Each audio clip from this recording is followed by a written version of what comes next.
I usually try to run these generators about once every 3 months. I run them for about 15 minutes and then turn them off and put them back up. To start it, all you have to do is come down here, turn this knob over to start. Come over here, pull the crank handle. You might have to pull it a couple times to get it to start. When it starts, come over here, slowly turn this back up to run.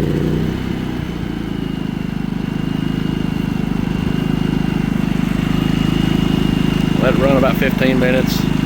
I've already let them run, but whenever you get done,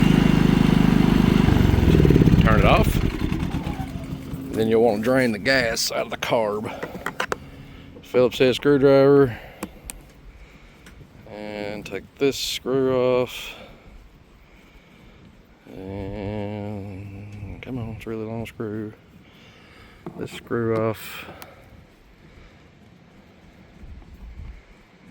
This is quicker if you have two hands.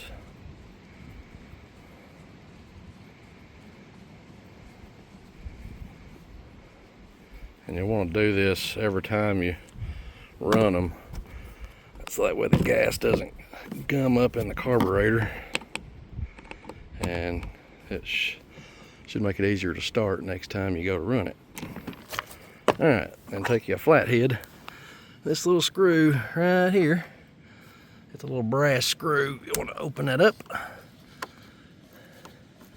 And that lets the gas run out onto the ground.